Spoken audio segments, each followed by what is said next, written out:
Que bendito Dios me uses de la mejor manera, Señor. Que tú, bendito Dios, ames a través de mí, Señor, porque bendito Dios, tú conoces y sabes que no alcanzo, Señor, a llegar a ser ni siquiera siervo inútil, bendito Dios. Por eso, Padre Santo, te ruego, Señor, que tú, bendito Dios, me guíes y me uses de la mejor manera, Padre. En el nombre de Cristo Jesús. Amén. Vamos a tomar asiento.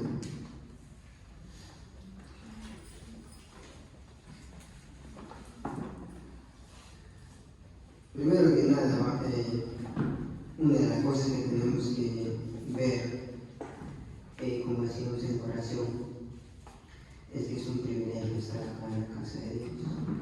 Todo lo que implica hacer para Dios es un privilegio, sea en la oración, sea en el himno o en la dirección. Incluso en lo más simple que lo podamos ver, posiblemente en venir y barrer, en hacer una limpieza, es un privilegio grande que el Señor nos da.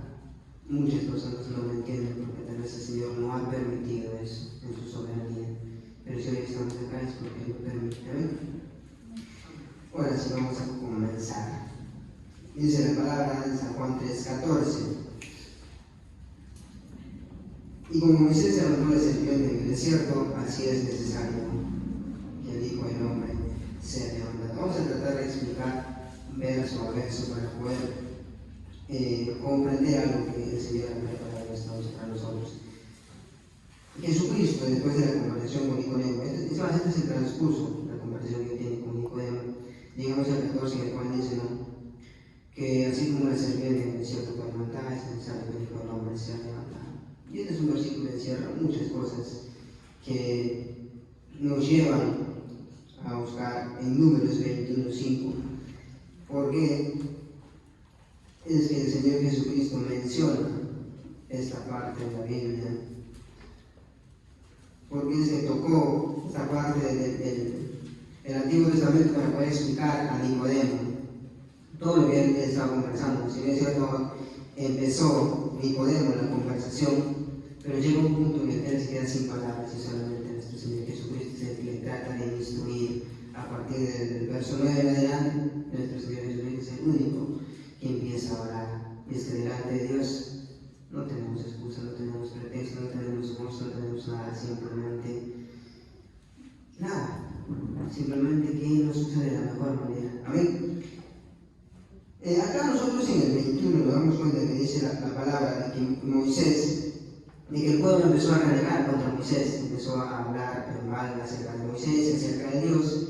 Entonces Dios agarró un acto de misericordia, manda serpientes, en el cual los pican. Y ellos, ¿qué tenían que hacer? Tenían que mirar a una serpiente de bronce que nuestro Señor lo mandó a Moisés a hacer, y todo aquel que viera esa serpiente y creyera iba a ser salvo. Entonces Jesucristo apela a esta explicación, a esta ilustración, y es una analogía que él usa para poder explicar la razón por la cual él tenía que ser levantado. Ojo, al igual que la serpiente, al igual que nuestro Señor Jesucristo, todos los dos provienen de Dios, los dos provienen de la misericordia de Dios. Los Dios han sido provistos por una razón. En el Antiguo Testamento era aquella persona que ha sido picada y veía a la serpiente y creía que iba a ser salvo. Lo mismo acá con nuestro Señor Jesucristo. Todo aquel que cree en nuestro Señor Jesucristo lo ve, es salvo. Y acá vamos a ver y vamos a rescatar muchos versículos y muchas partes, pequeñas fracciones en las cuales menciona todo o mundo y tal vez nos confunden. Pero nuestro Señor Jesucristo lo trata de explicar de la mejor manera. Y cuando él dice, ¿no?, la serpiente, ¿por qué es que Dios usó una serpiente? ¿Por qué tuvo que ser una serpiente y no tuvo que ser otro animal? Porque pudo haber sido un corderito, una vaquita, y tal vez hubiese sido más bonito, tal vez hubiese visto más bonito. Pero ¿por qué una serpiente? Para Israel, la serpiente era señal de maldición, señal de ira, de rabia, de enojo. Y dice la palabra del Señor de que nuestro Señor Jesucristo se hizo maldición por causa de nosotros. fue considerado pecado por causa de nosotros. Entonces, todas esas acciones muestran a una sola cosa y nos enfocan a una sola cosa. Y es que la salvación, a ver, voy a poner el título, no voy a escribir mucho porque no logro todavía acostumbrarme a esto de escribir y poder explicar. Voy a poner el título, la salvación es del Señor. ¿Amén?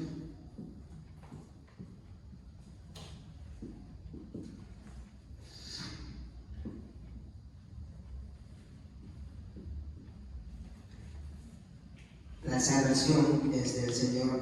Toda esta conversación que Jesucristo tiene con Nicodemo apunta a una sola cosa. Y es que nuestra mirada tiene que estar puesta en el Señor Jesucristo. Como mencionamos, ¿por qué es que tuvo que ser una serpiente y no otro animal? Y es por esta razón de que nuestro Señor Jesucristo se hizo maldición por causa de nosotros. Ahora, ¿por qué fue levantada? Porque Dios agarra y dice a Moisés: haz una serpiente de bronce y levántalo, ponlo a la vista. ¿Por qué es que Dios manda a que ponga a la vista? Y es por una razón. Si Moisés hubiese puesto la serpiente en el piso, tal vez no todos lo hubiesen visto. Pero la serpiente tuvo que ser levantada en un lugar alto para que todos lo puedan ver. Nuestro Señor Jesucristo, de la misma manera, tiene que ser levantado, tiene que ser proclamado, tiene que ser hablado, anunciado a toda persona, para que nadie tenga excusa de decir: no, yo no escuché, yo no lo vi, yo no conocí. Es más, Romanos lo dice en el capítulo 1. Nadie tiene excusa porque Dios se ha manifestado a través de su creación y a través de muchas cosas que Él hace a través de toda su vida, de toda su creación. Amén. Entonces, vamos a enfocarnos en la palabra necesario, que nos dice acá en Juan 3:14. Porque así como la serpiente dijo el hombre, es necesario que sea levantado. Y como Moisés levantó la serpiente en el desierto, así es necesario que el Hijo del Hombre sea levantado. Esta palabra necesario abarca muchas cosas. Que la muerte de Cristo era un plan de salvación. Que ese plan de salvación le llevaba a la muerte al único ser que Él amaba con todo su corazón. Que Él estaba antes de la creación del mundo, estaban los tres: el Padre, el Hijo y el Espíritu Santo. Ellos no necesitaban de crear nada en esta vida para que puedan expresar su amor, porque ellos tres eran autosuficientes. Amén. Pero ¿qué dice la palabra del 14? Así como Moisés habló, así el Hijo del Hombre es necesario. O sea, todo esto proviene, todo esto estaba planeado, todo estaba, no nada se le salió de control, nada fue que se le escapó, que se le salió, no, era necesario porque el Señor de esa manera lo ha diseñado.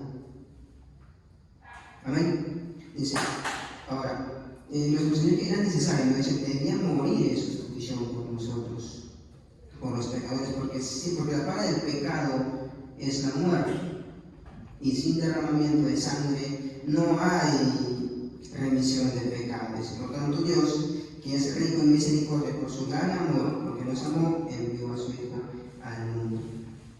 Ahora, ¿qué dice el versículo 15?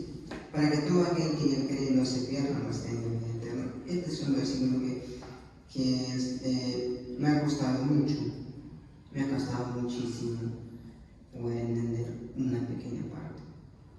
Porque te dice: para que todo aquel que en él cree no se pierda, mas tenga vida eterna. Esta palabra todo lo complica, todo lo complica. Porque a veces confundimos y decimos todo, y abarca todo. No es que abarca todo. En la palabra mundo, en San Juan 3:16, lo va a resumir todo también. Amén. Dice, mucha gente, este es un versículo que nosotros tenemos que rogarle al Padre que nos dé sabiduría y entendimiento para poder comprenderlo. Necesitamos una fe salvífica para poder entender este versículo del 3:15. Dice: para que todo aquel que cree no se pierda, mas tenga vida eterna. Muchas de las personas en esta vida tienen fe, y tienen gran fe, y depositan su fe, pero vamos a ver en qué. muchas personas depositan su fe en bienes materiales, en títulos universitarios, en cargos, en la cantidad de dinero, la cantidad de ingreso que tienen, en sus hijos. Pero en temas espirituales, todas estas cosas, todas estas acciones que el hombre puede hacer, no te suman nada en el tema espiritual. Porque es así, de esta forma, en que una fe sola, una fe sin un enfoque claro que es Cristo, es una fe muerta, es una fe que no te va a llevar a nada. La única forma de nosotros agarrar y ser salvos es creer en nuestro Señor Jesucristo, nada más. Dice, para que todo aquel que cree no se pierda. Tú puedes creer en muchas cosas, pero ninguna de esas cosas te va a dar la vida eterna. Ninguna de esas cosas. Hagas lo que hagas, inviertas, trabajes, estudies, no te va a dar una vida eterna, solamente nuestro Señor Jesucristo. Por eso que nos llega, para que todo aquel que cree, en Él cree no se pierda, mas tenga vida eterna. Pero ¿en quién? ¿En quién tenemos que creer? En nuestro Señor Jesucristo. Ahora, si nosotros vemos, cuando nos menciona el creer, acá es donde vamos a poner una pausa y vamos a centrarnos en la incapacidad humana. Nadie puede creer. Ninguno de nosotros podemos creer. No nos confundamos y no pensamos que porque hoy estamos acá es porque hemos creído. No es así. Vamos a buscar Juan 6:44. Es un versículo que muchas personas lo tienen de memoria y estoy seguro que ustedes también. Pero vamos a ver qué es lo que encierra. Dice la palabra, si alguien me lo lee, por favor. Nadie puede venir a mí si no lo atrae el Padre que me envió, y yo lo resucitaré en el día final. Amén. Es más, mira lo que dice el 44. La primera palabra es ninguno, en otra versión es nadie. La primera palabra, nadie, y esto abarca y enfoca a todos nosotros. Nadie puede venir a Jesucristo si es que el Padre no lo trae. Vamos a ver y vamos a analizar en dónde es que radica, o de dónde se origina, cuál es el origen de la incapacidad humana. Si nosotros agarramos y decimos que la incapacidad humana se encuentra en nuestros miembros, es mentira. ¿Por qué? Porque el tener brazos, el tener piernas, eso no te impide a que tú busques a Dios. Porque si la incapacidad humana se encontraría en tener piernas, no hay ningún sentido. ¿Por qué? Porque tú puedes usar tus piernas para venir a la iglesia. Tú puedes usar tu cuerpo para venir a la iglesia de la misma forma que usar tu cuerpo para ir a una casa de brujería, a un casino, a un lugar de prostitución. Entonces la incapacidad humana no se encuentra en tu cuerpo. En tu mente, segundo punto, tampoco se encuentra, porque tú puedes creer que este libro es palabra de Dios con gran certeza, y también puedes creer que cualquier otro libro es certeza, porque la incapacidad no se encuentra en el sentido mental o en el estado físico. Así como puedes creer que Jesucristo es tu Salvador, como puedes agarrar y que te agarre la locura y creer que otra persona también te puede salvar. Entonces no se encuentra la incapacidad en una deficiencia física ni mental. ¿Dónde se encuentra esa incapacidad que no nos permite acercarnos a Dios? Porque acá San Juan 6:44 nos dice muy claro: ninguno puede venir a mí si el Padre quien me envió no lo trajere, y yo lo resucité en el día postrero. Amén. ¿Dónde se encuentra la incapacidad? La incapacidad se encuentra en lo más profundo de nuestra naturaleza. Romanos 3 nos dice que nadie cree, nadie quiere creer en Dios, nadie puede creer en Dios. Nadie. Ese nadie abarca a todos, tanto cristianos como no cristianos. Nadie. Si es que el Señor no te regenera, tú no vas a creer en Jesucristo. Si es que el Padre no te ha escogido para salvación, tú no vas a creer en el Señor Jesucristo. Por eso el versículo 15 de San Juan 3 es muy complicado, pues, para que todo aquel que en él cree no se pierda. Pero si nosotros vamos a 6:44, dice que nadie puede acercarse a Jesucristo si es que el Padre no lo lleva. Lo que te está diciendo es que tú no puedes creer a menos que no hayas nacido de nuevo. Si nosotros vemos acá la introducción en el 3:3, dice acá: respondió Jesús y le dijo, de cierto te digo, que el que no naciere de nuevo no puede ver el reino de Dios. Si el Señor, si el Padre no te hace nacer de nuevo, tú no vas a llegar a Jesucristo. Entonces este versículo 15, ya para que todo aquel que en él crea no se pierda, mas tenga vida eterna, ese todo aquel es un pueblo escogido. Ese todo aquel es un mundo que el Señor ha separado desde la eternidad pasada. Por eso es que si que no hacemos de nuevo, nada puede venir. Ahora, ¿cómo? Tú dices, pero hoy se me ocurrió venir a la iglesia. Hoy tuve la inquietud de venir a escuchar palabra, a orar. No nació de ti. No quieras robarle la gloria a Dios. No nace del hombre. El Señor, el Padre, es el que regenera tu corazón y te atrae al Hijo. Dice en el 6:44, nadie puede venir al Padre. Amén. Ahora, si pasamos al 16, San Juan 3:16. Dice, porque de tal manera amó Dios al mundo que ha dado su Hijo unigénito para que todo aquel que cree no se pierda, mas tenga vida eterna. ¿A quiénes? ¿Por quiénes es que nuestro Señor Jesucristo murió? ¿Por qué? Tú puedes decir, por los pecadores. Todos, sin excepción alguna, todos pecamos. Y Cristo no vino por todos. Suena duro, pero Cristo no ha venido por todos. Vamos a buscar el 6:44 otra vez.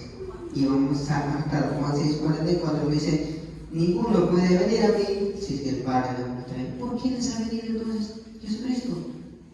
Por todos aquellos que el Padre se lo ha dado a nuestro Señor Jesucristo. Por todos aquellos que el Padre ha regenerado, ha dado nueva vida, como dice en el 3:3, es por los cuales Jesucristo ha venido. ¿Por qué? Porque tú le puedes hablar y tú dices, pero ¿cómo es posible esto? Es que nadie puede acercarse a Jesucristo si el Padre no se lo trae. Tú le puedes hablar a una persona en la calle, le puedes hablar de las maravillas que el Evangelio te ofrece, le puedes hablar de la gracia, le puedes hablar de lo más bonito que el Señor ofrece, pero no lo va a escuchar. No lo va a escuchar, porque su naturaleza está en contra del servicio a Dios. No lo va a escuchar, pero háblale de triunfar, háblale de sueños, háblale de conquistas. Sí, lo va a escuchar. ¿Por qué? Porque es atractivo, porque es lo que su carne, su naturaleza lo pide. Nuestro maestro ponía el ejemplo del canario y de la carroña. Nosotros somos como la carroña. Aunque somos regenerados, tenemos pequeños rasgos de nuestra naturaleza vieja. Por eso es que nos cuesta orar, por eso es que nos cuesta venir a la iglesia. ¿O acaso todo el tiempo tenemos gran deseo de venir a la iglesia? No podemos decir sí, hermano, no, porque esa es mentira. Somos mentirosos entonces. Muchas veces en el trabajo, cansado de venir a trabajar, no quieres saber nada de venir a la iglesia. Esa es tu naturaleza, que el Señor va renovando cada día, te va santificando cada día. Por eso les mencionaba, tú háblale a una persona de la calle y cuéntale todas las maravillas que el Evangelio ofrece. No te va a escuchar porque su naturaleza lo impide. Si tuviéramos acá un bebé, imagínense un bebé acá, imagínense una madre acá, y yo le diría a la madre, toma este cuchillo y pártele en dos a ese bebé. ¿Ustedes creen que esa madre va a ir y lo va a hacer? ¿Por qué no? Porque su naturaleza de madre no se lo permite. Tu naturaleza caída no te permite acercarte a Dios. Que de lo contrario, el Padre tiene que hacerte nacer de nuevo para que tú tengas un deseo de venir a la casa de Dios. como lo hizo Nicodemo. Es más, Nicodemo ni siquiera preguntó, porque Nicodemo se acercó y dice: Maestro, sabemos que has venido de Dios, porque nadie puede hacer las señales. Él no lo preguntó, pero es lo que él necesitaba. Por lo tanto, Jesucristo, que es capaz de ver los corazones, le dice: si tú no naces de nuevo, no vas a entrar al reino de los cielos. Si el Padre no te trae a mí, tú no tienes entrada en el cielo. Entonces, lo que dice San Juan 3:15, que para que todo aquel que en él cree, es aquella persona que ha nacido de nuevo. Aquella persona que no ha nacido nunca va a creer en Jesucristo. Amén. Gloria al Señor. Ahora entonces, si sabemos, si el Señor nos permite entender esto, de que nadie puede acercarse al Padre, ¿qué hacemos? ¿Qué hacemos? Si tú agarras y te pones a pensar en este momento y dices: veo que no puedo entrar por mi propia fuerza, veo que dependo totalmente de Jesucristo para yo entrar a la vida eterna, ¿qué hago? ¿Qué tengo que hacer? Una cosa es declararte en bancarrota total espiritualmente y decir: Señor, soy inútil para yo salvarme, soy demasiado incapaz para yo salvarme. ¿Qué nos predicaba la pastora la vez pasada? Bienaventurados los pobres de espíritu.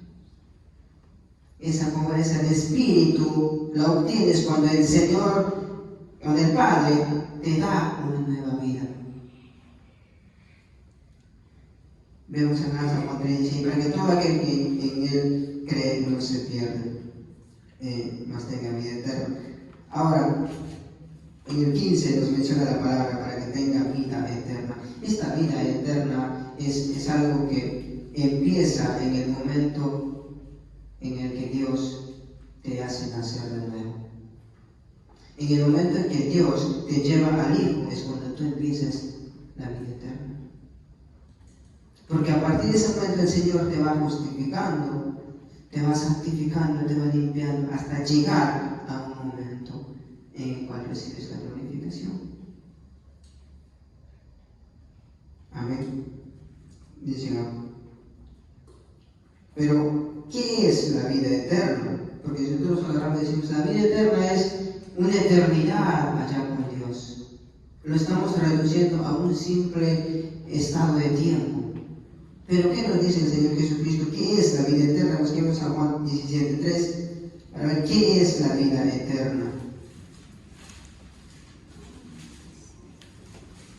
A ver si alguien me apoya. Amén.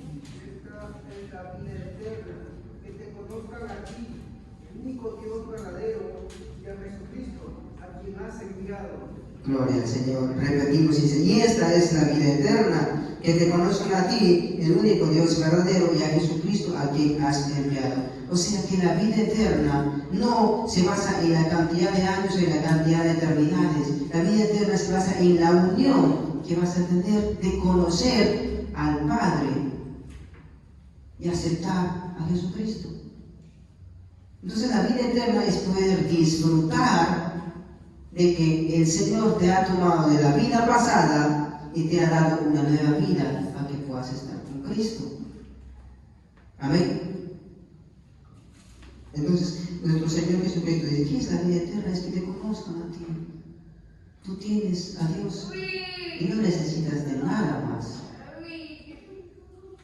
No necesitas de nada más, es que tienes al Señor Jesucristo. San Juan 3:16 dice: empieza con esta parte: de tal manera amó Dios al mundo. Lo que Juan está tratando de explicar con estas simples palabras, en el cual él dice: de tal manera, es el asombro que él tiene al amor de Dios. Es como que dice: tanto así, es inmedible, es impensable. Esto es lo que te está tratando de decir Juan. De tal manera, tanto así fue el amor de Dios, que nosotros, siendo pecadores, envió al mundo a su Hijo. Tanto así, o sea, lo que Juan está tratando de resaltar es el asombro que él tiene. Pues dice: de tal manera amó Dios al mundo que envió a su Hijo. Esta palabra encierra un gran significado, encierra una gran decisión, encierra un gran amor inimaginable. Ponerte a pensar de que lo que más amas, de que lo que más valoras en la vida se tiene que desprender de ti.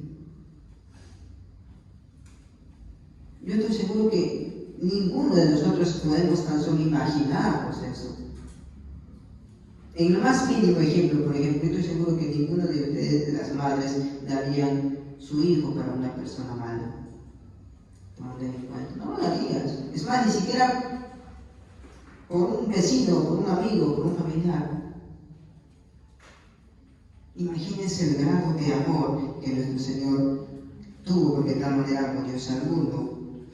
Ahora, este versículo es muy usado. Muchísima gente lo tiene de memoria. Es más, algunos lo tienen tatuados en su cuerpo, en su mente y todo.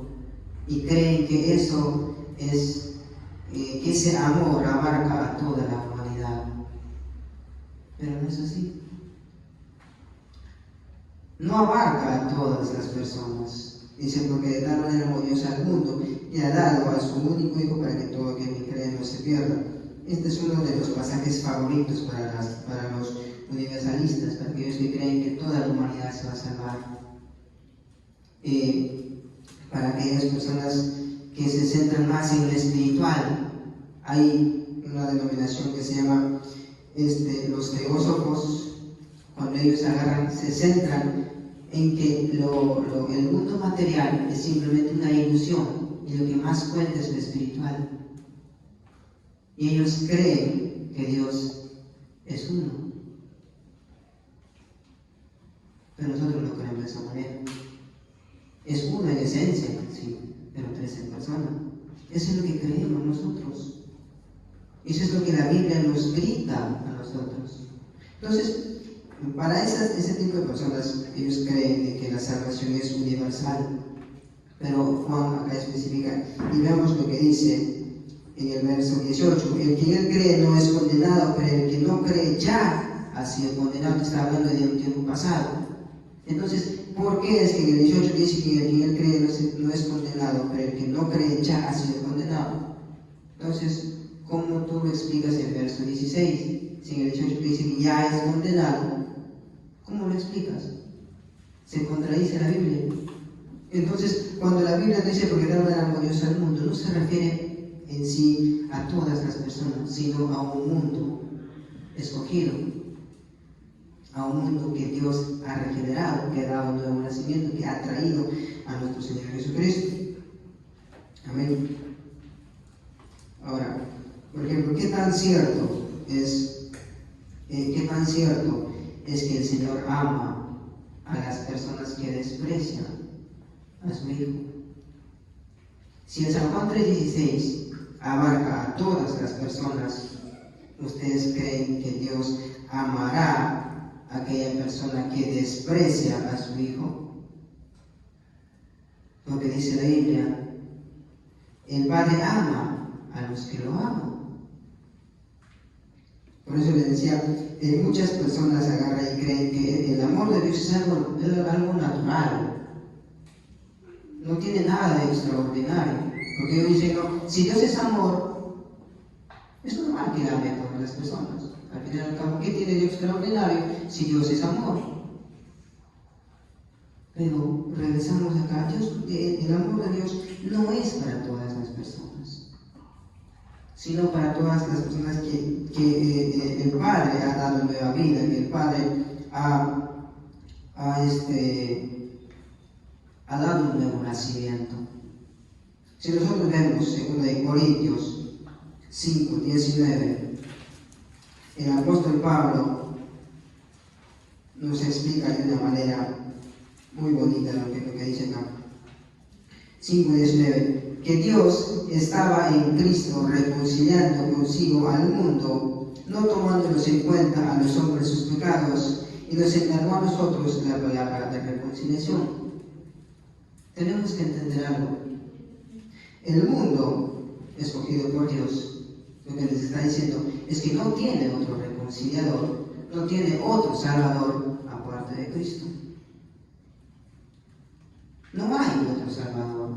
Por eso les mencionaba antes de que muchos agarran y ponen su fe en los bienes materiales, ponen su fe en lo que pueden lograr en sus hijos, en títulos universitarios, en la cantidad de ingresos. Dicen, yo soy el que trabajo, yo soy el que me gana el pan, yo esto, yo el otro. Y confían más en eso que en Cristo. Entonces, nosotros tenemos que entender y rogarle al Padre que nos haga entender esto, que Cristo es el único reconciliador entre el mundo escogido y Dios. No hay otro. Eso es lo que Pablo está diciendo, que Dios estaba en Cristo reconciliando consigo al mundo, no tomándolos en cuenta a los hombres sus pecados, y nos encargó a nosotros la palabra de reconciliación. Nosotros somos usados por Dios para que Dios pueda reconciliar al mundo con Dios. Lo que te está diciendo que incluso el mundo, o sea, el pueblo escogido, que Dios ha separado, está peleado con Dios. Que Dios tiene que usar su evangelio para reconciliarnos con Dios. ¿Pero qué dice la palabra? Dios usa la locura de la predicación para poder llegar al mundo que Él ha escogido. Porque les mencionaba antes, tú te vas y le pegas. Ojo, yo no estoy diciendo que tú hagas y te pongas a seleccionar, tú sí y tú no, no. Dios nos ha mandado a predicar a todas las personas, pero no todas las personas se van a salvar. ¿Me hago entender? Tú te vas y le predicas a una persona, si es de Dios, tarde o temprano te va a aceptar a Cristo. Pero si no es de Dios, tú le puedes revelar, tú le puedes mostrar la gloria de la cruz, le puedes mostrar lo bonito del evangelio, el plan de salvación, y no lo va a ver. No lo va a ver porque su naturaleza no lo va a permitir ver. Les ponemos el ejemplo acá de la madre y del bebé. Así es la naturaleza, es la que le impide. Entonces, si nosotros resumimos lo de San Juan 3:16 y de 2 Corintios 5:19, nosotros vemos acá de que no hay otro reconciliador. De que cuando se refiere al mundo, se refiere al mundo escogido por Dios y para Dios. Amén. Ahora, por ejemplo, si nosotros vemos en 2 de Pedro 2:5, hay un mundo que Pedro menciona acá, tanto un mundo para salvación y un mundo impío. 2 de Pedro 2:5 dice: y si no perdonó al mundo antiguo, sino que guardó a Noé, pregonero de justicia, con otras 7 personas, trayendo el diluvio sobre el mundo de los impíos. O sea, nos está hablando que hay un mundo de los impíos y hay un mundo que Dios ha escogido para salvación. Y lo que San Juan 3:16 te está enfocando y te está dando a notar es de un mundo para salvación. Y que Dios envió a su Hijo a ese mundo escogido para salvación. Entonces, ¿en dónde queda de que Dios envió a su Hijo a que salven todas las personas? Es mentira, entonces. Y si volvemos otra vez al 3:17, Juan 3:17.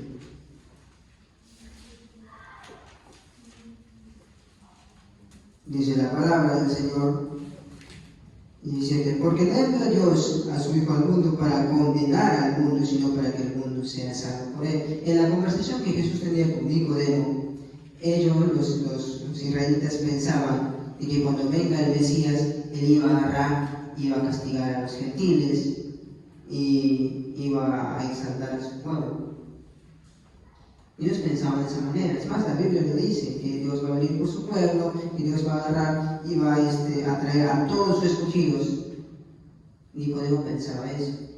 Pero lo que él no consideraba es que Jesucristo iba a venir 2 veces.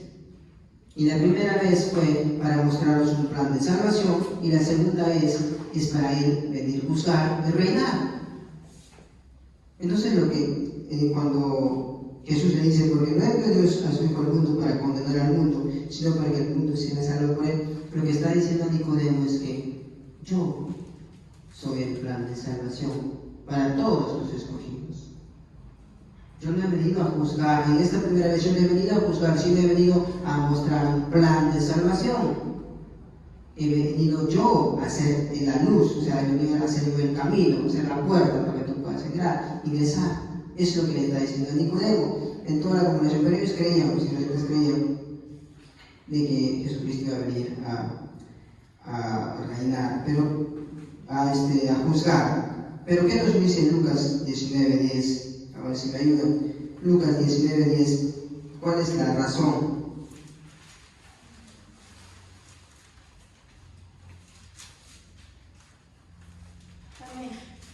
Porque el Hijo del Hombre vino a buscar y a salvar lo que se había perdido. El mundo regenerado, el mundo escogido para salvación, se había perdido. El mundo que ha sido escogido desde la eternidad pasada para ser salvo, se había perdido. Y esa es la razón por la que Cristo ha venido, para venir a buscar lo que se había perdido. Es más, Él dice, yo no he venido por los justos, yo no he venido por los justos, he venido por los enfermos, por los pecadores. La pregunta del millón, ¿había un justo? ¿Hay un justo? No.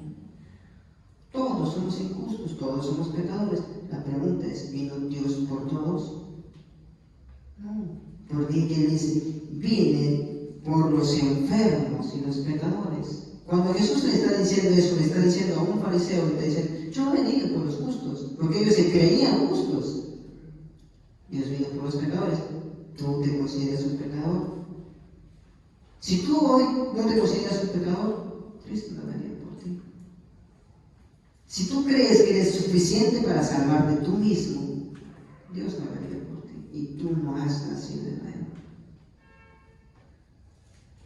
Pero si el Señor ha permitido que tú veas que tú eres un pecador, que tú estás en bancarrota espiritual, que tú eres un enfermo por el cual Dios ha venido, eres de Dios. ¿Por qué? Porque Dios ha venido por los pecadores, por los enfermos, por los injustos.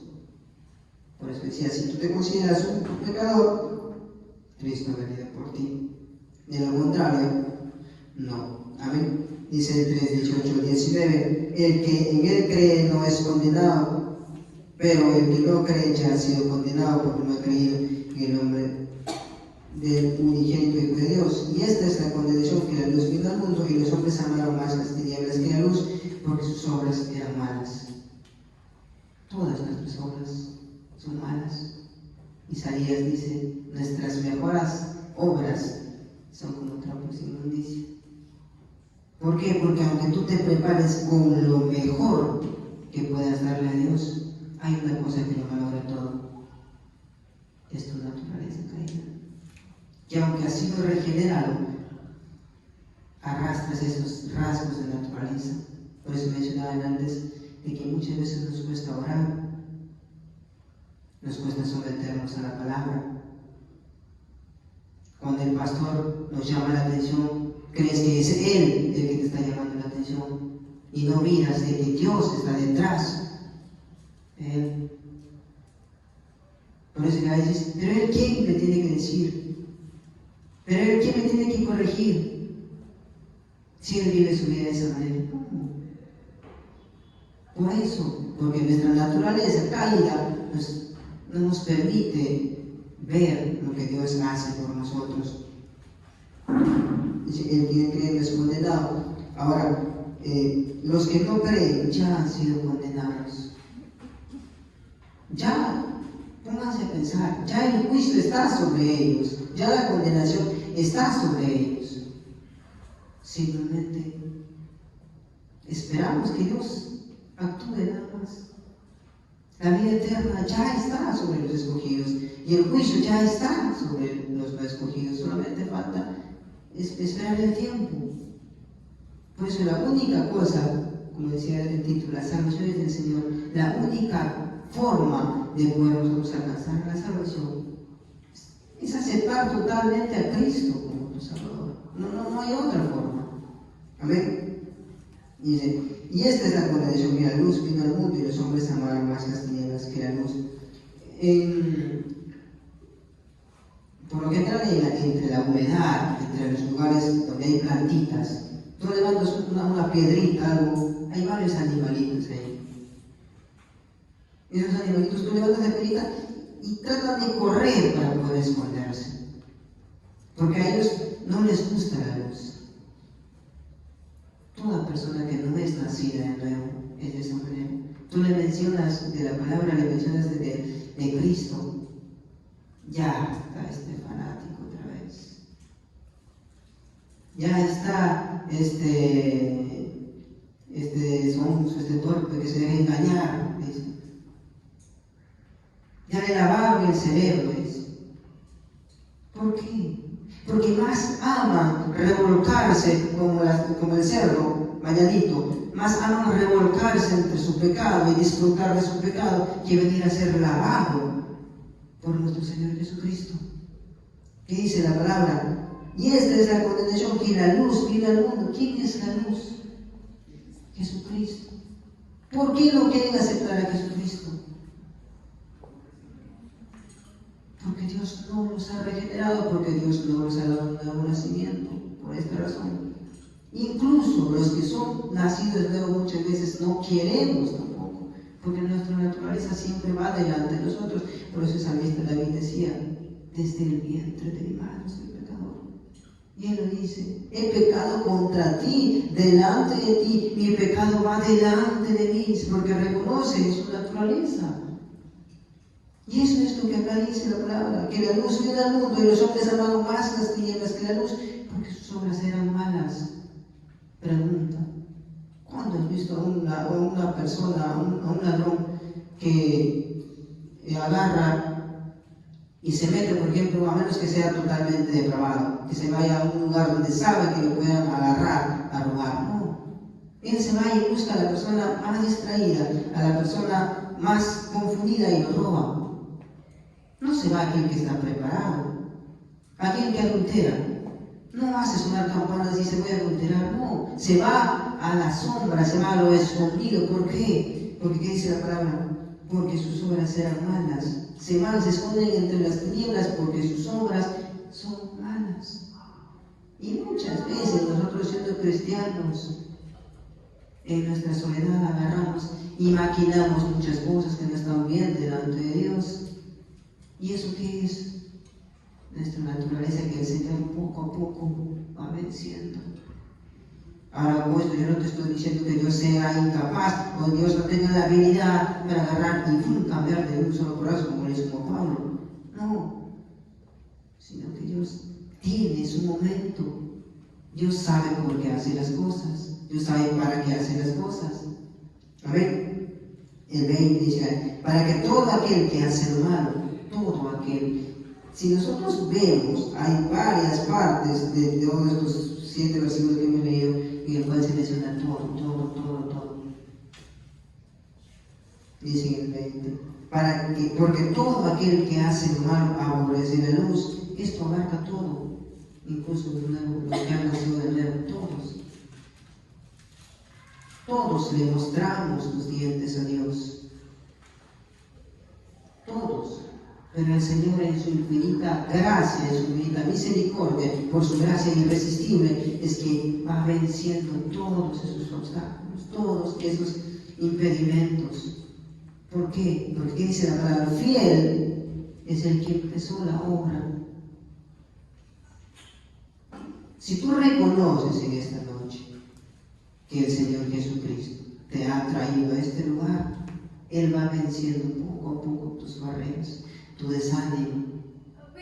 Él poco a poco va a limpiar y te va a poner un enfoque. Y es que tú lo veas a Él como el único Salvador.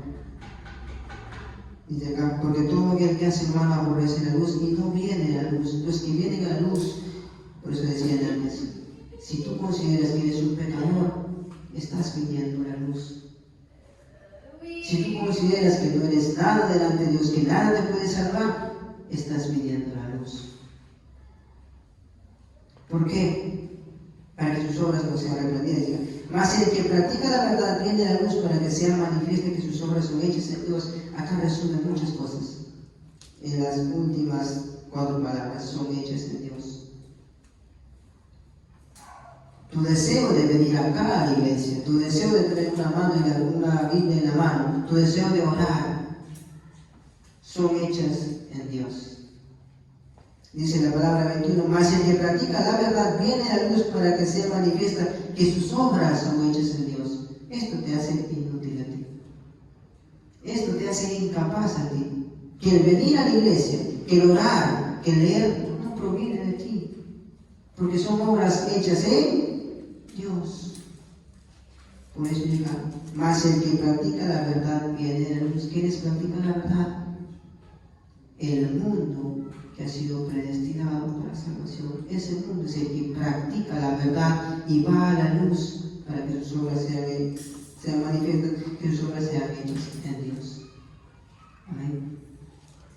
Mencionaba por eso que la única forma de ser salvos, la única forma de poder acercarnos a Jesucristo es si es que el Padre te ha dado una nueva vida. Si hoy tú has venido acá, si hoy algo te impulsó a venir a este lugar, no ha provenido de ti. No te quieras engañar, no te quieras mentir a ti mismo, no quieras mentirle a Dios. Tú no puedes agarrar y decir, yo tuve deseo. ¿Por qué? Porque lo harías mentiroso a Dios. Juan lo dice. Si aquella persona que dice que no ha pecado, le hace mentiroso a Dios. Todos somos pecadores. Ninguno de nosotros tenemos deseo de servir a Dios. Pero es Dios que pone. Filipenses 2:13 dice que Él pone en nosotros el querer como el hacer para que se haga su buena voluntad. La voluntad de Dios es que si tú has sido escogido para la salvación, seas salvo. Esa es la voluntad de Dios. Y si tú agarras y esta noche confiesas a Jesucristo como tu único Salvador, Jesucristo te va a salvar. Porque Él es fiel es el que te salva. Amén. Vamos a ponernos de pie. Y vamos a orar.